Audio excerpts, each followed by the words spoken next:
तो hello guys, मेरा नाम है प्रिंस और आप देख रहे हैं एनिमे समीक्षा। चलिए वीडियो को शुरू करते हैं। तो एपिसोड की स्टार्ट में हम देखते हैं कि कोनोन और आर्सन कैरेज में रॉयल पैलेस में जा रही होती हैं, क्योंकि उन्हें रॉयल सोर्सरर से मिलने की परमिशन मिल गई होती है। फिर आर्सन कोनोन से पूछता है कि तुमने हाल फिलहाल में कौन सा मैजिक सीखा है। तो हम देखते हैं कि कोनोन आउरी से वोटर की एक ब्लैक कैट बना देता है और ये देखकर आर्सन शॉक हो जाता है। फिर कोनोन कहता है कि इसकी कुछ हरकतें अभी भी अननेचुरल है, लेकिन मैं और स्टडी करूंगा और फिर मैं रियल कैट के म्याऊ बोलने को भी रिप्रोड्यूस करना चाहूंगा। तभी कुनोन देखता है कि आर्सन उस कैट के साथ खेल रहा होता है। तो कुनोन उससे पूछता है कि क्या आपको कैट इतने पसंद है, आप रियल कैट क्यों नहीं रख लेते। तो वो कहता है कि अगर ऐसा कुछ घर में होगा तो मैं काम नहीं कर पाऊंगा। कुनोन कहता है कि तो फिर उन्हें घर से बाहर रखना कैसा रहेगा। इको ने मुझे बताया था कि कैट को बाहर रखना एक नोवेल का स्टेटस दिखाता है और उन्हें अंदर रखना बुरा होता है। ये सुनकर आर्सन सोचता है कि क्या वो मेड सच में कैट की ही बात कर रही थी। तभी कुनोन कहता है कि और प्रिंसेस मिरिका ने भी इस बात पर एग्री किया था। तो सुनकर आर्सन सोचता है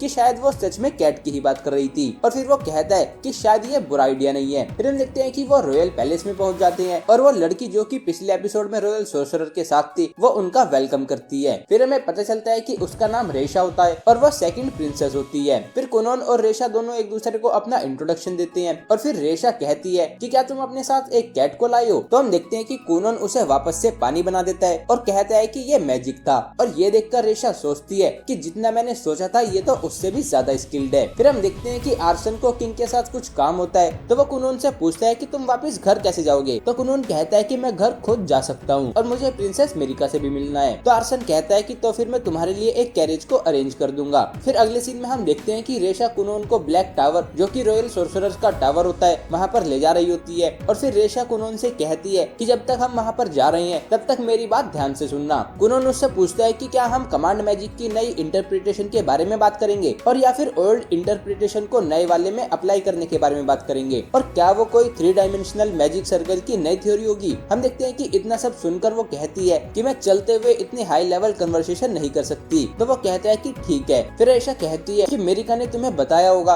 कि ह्यूलिया के 7 प्रिंस और 10 प्रिंसेस है। वो कहती है कि ज्यादातर कंट्रीज में थ्रोन फर्स्ट प्रिंस के पास जाता है, लेकिन ह्यूलिया में ये उनकी अचीवमेंट पर डिपेंड करता है। फिर वो कहती है कि लेकिन मैंने सोर्सरर बनने के लिए अपने थ्रोन का राइट छोड़ दिया। तभी हम देखते हैं कि कुनोन विंडो से एक ब्लैक टावर को देखता है जो कि रॉयल सोर्सरर्स का टावर होता है और वहाँ से उसे काफी ज्यादा मैजिकल पावर फील हो रही होती है। फिर वो वापस से चलने लगते हैं और तभी रेशा देखती है कि कुनोन स्केटिंग कर रहा होता है और ये देखकर वो शॉक हो जाती है। कुनोन उसे बताता है कि मैंने अपने शूज पर वाटर की एक पतली लेयर बनाकर उसको फ्रीज कर दिया और उससे ये आइस स्लेज जैसा कुछ बन गया और ये चलने से ज्यादा फास्ट है। फिर हम देखते हैं कि रेशा भी उसको करना चाहती है, लेकिन पहले वो कुनोन से कहती है कि किसी भी फैक्शन के साथ केयरलेस होकर मत जुड़ना और ऐसा कुछ भी साइन मत करना या कुछ भी मत कहना जो तुम्हारे अगेंस्ट यूज किया जा सके। फिर हम देखते हैं कि वो दोनों स्केटिंग करने लगते हैं और उन्हें ऐसा करने में काफी मजा आ रहा होता है, लेकिन बाकी सभी लोग उनको देखकर डर रही होती हैं। फिर हम देखते हैं कि एक नाइट डारियो उनके पीछे भागने लगता है और उनसे रुकने के लिए कहता है, लेकिन रेशा रुकने से मना कर देती है और ज्यादा फास्ट जाने के लिए बोलती है। लेकिन फिर हम देखते हैं कि डारियो उन दोनों को पकड़ लेता है तो वो दोनों उससे सॉरी बोलते हैं। फिर अगले सीन में हम रेशा और कुनोन को ब्लैक टावर में उस रॉयल सोर्सरर के पास देखते हैं और फिर वो कुनोन को अपना इंट्रोडक्शन देता है और बताता है कि मेरा नाम लोंडी मोंडे है और मैं रॉयल सोर्सरर का ग्रैंड मास्टर हूँ। तो कुनोन भी उसको अपना इंट्रोडक्शन देता है और फिर कुनोन सोचता है कि मुझे तो लगा था कि लेडी रेशा का मैजिक अमेजिंग है, लेकिन इसका मैजिक तो अलग ही लेवल पर है। फिर हम देखते हैं कि ग्रैंड मास्टर देखता है कि कुनोन के पास 2 स्टार वाटर क्रेस्ट होती है और फिर वो कुनोन को बताता है कि क्रेस्ट 7 टाइप्स की होती है, जिनमें फायर, वाटर, अर्थ, विंड, लाइट, डार्कनेस और फॉल शामिल है और हर क्रेस्ट की 5 रैंक्स होती है और कुनोन की क्रेस्ट नीचे से दूसरे नंबर की है जो कि कॉमन होती है। तभी रेशा कुनोन को बताती है कि वो भी 2 स्टार ही है। फिर कुनोन ग्रैंड मास्टर से पूछता है कि लेकिन तुम 2 स्टार नहीं हो, तुम्हारे मैजिक पावर की डेंसिटी काफी हाई है। तो हम देखते हैं कि ग्रैंड मास्टर कुनोन को बताता है कि वो 4 स्टार है। फिर कुनोन उससे पूछता है कि क्या अलग अलग लेवल की क्रेस्ट होने से रैंक्स में डिफरेंस आता है। तो ग्रैंड मास्टर कहता है कि जितना हमें पता है रैंक्स में डिफरेंस मैजिकल पावर पर डिपेंड करता है और अब मैटर ये करता है कि तुम क्या सीखते हो और तुम मैजिक के लिए कितने डिवोटेड हो। फिर वो कहता है कि चलो अब फन टाइम को स्टार्ट करते हैं और फिर अगले सीन में हम उन तीनों को और काफी सारे रॉयल सोर्सरर्स को गार्डन में दिखते हैं और वो वहाँ पर कुनोन का टेस्ट लेने आए होते हैं। कुनोन सोचता है कि अगर मैंने ये टेस्ट पास कर लिया तो क्या इसका मतलब कि एक रॉयल सोर्सरर मेरा टीचर बन जाएगा। फिर वो टेस्ट को स्टार्ट करते हैं और ग्रैंड मास्टर एक सोर्सरर विक्टो को बुलाता है। तो हम देखते हैं कि विक्टो आगे आकर आउरी का यूज करके वहाँ पर वाटर की काफी सारी बॉल्स बना देता है। फिर ग्रैंड मास्टर कुनोन से कहता है कि क्या तुम आउरी से इन बॉल्स को कॉन्कर कर सकते हो। फिर हम देखते हैं कि कोनोन को याद आता है कि जेनी ने उससे कहा था कि आउरी वाटर को प्रोड्यूस कर सकती है, लेकिन वो पहले से मौजूद वाटर को कंट्रोल भी कर सकती है। फिर प्रेजेंट मोमेंट में कोनोन मन में सोचता है कि मैंने वाटर को काफी बार मैनिपुलेट किया है, लेकिन दूसरे सोर्सरर के बनाए गए वाटर को मैनिपुलेट करना मैंने ये कभी नहीं किया। फिर हम देखते हैं कि कोनोन आउरी का यूज करके विक्टो की वाटर बॉल्स को कंट्रोल करने की कोशिश करता है, लेकिन वो वाटर बॉल्स उसको रेजिस्ट कर रही होती हैं। लेकिन फिर हम देखते हैं कि कोनोन और ज्यादा हार्ड ट्राई करता है और वो 2 वाटर बॉल्स को अपनी तरफ खींचने लगता है, और ये देखकर ग्रैंड मास्टर कहता है कि इतना काफी है, तो वो रुक जाता है। फिर ग्रैंड मास्टर कोनोन से कहता है कि तुमने काफी अच्छा किया, और फिर विक्टो कहता है कि मुझे तो लगा था कि ये एक भी बॉल को नहीं ले पाएगा, तो क्या मैं इसका टीचर बन जाऊं? हम देखते हैं कि ये सुनकर सभी सोर्सरर उसको मना करने लगते हैं और कहते हैं कि मजाक मत करो, तुम तो खुद का भी ध्यान नहीं रख सकते। फिर कोनोन ग्रैंड मास्टर से पूछता है कि क्या इसका मतलब मैं पास हो गया?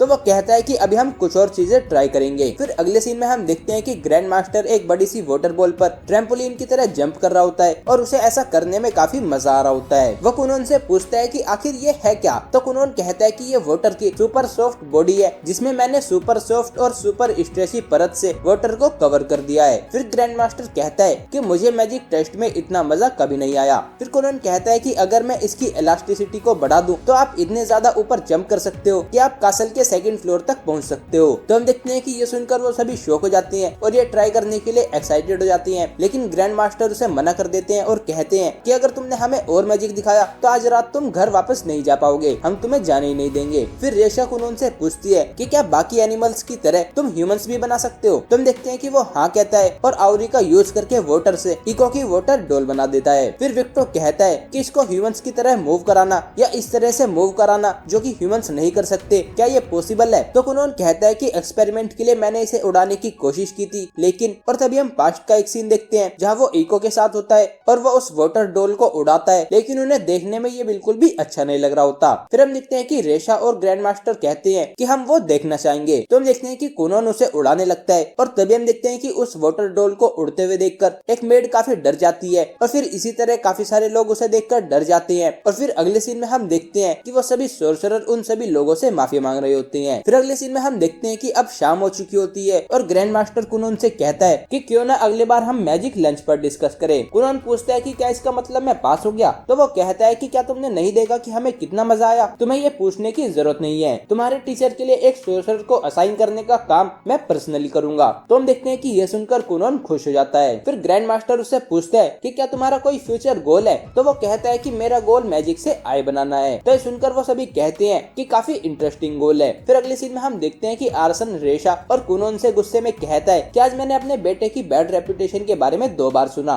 और तुम कर क्या रहे थे? आर्सन उससे कहता है कि जो मैजिक यूज करता है उन्हें हमेशा अपने एक्शंस के लिए जिम्मेदार होना चाहिए। किसी को भी हर्ट करना क्योंकि तुम्हें ऑर्डर दिया गया है या फिर किसी को भी मारना क्योंकि तुमको ऑर्डर मिला है, इस तरह की चीजें कभी भी अलाउ नहीं होंगी। भले ही कोई भी तुम्हें ऑर्डर दे रहा हो, अगर मैजिक किसी को हार्म करे तो उस ऑर्डर को मत मानना। जब तक तुम्हारे पास पावर है तब तक तुम रिस्पॉन्सिबल हो। हम देखते हैं कि ये सब सुनकर कोनोन आर्सन से उसकी गलती के लिए माफी मांगता है और फिर हम देखते हैं कि आर्सन एक कैरिज में वहाँ से चला जाता है। फिर रेशा कोनोन से पूछती है कि क्या तुम्हें मेरिका के साथ डिनर पर नहीं जाना? तो कोनोन पूछता है कि क्या इतनी देर हो चुकी है? तो रेशा हाँ कहती है। कोनोन उससे कहता है कि जल्दी में भागकर वहाँ पर जाना और उस हालत में प्रिंसेस से मिलना सही नहीं रहेगा। तो रेशा कहती है कि तो फिर चलो हमारी मैजिक को कंबाइन करते हैं। और फिर हम देखते हैं कि कोनोन एक बड़ी सी वाटर बॉल बना देता है और फिर रेशा उस पर चढ़ जाती है और कोनोन से कहती है कि मैंने तुम्हें बताया था कि मेरे पास विंड क्रेस्ट है, तो अगर हम इसे मेरे विंड से उड़ाएंगे तो हम अमेरिका तक काफी जल्दी पहुंच जाएंगे। कोनोन कहता है कि ये सही नहीं है, मैंने खुद से प्रॉमिस किया था कि जब मैं पहली बार किसी के साथ फ्लाई करूंगा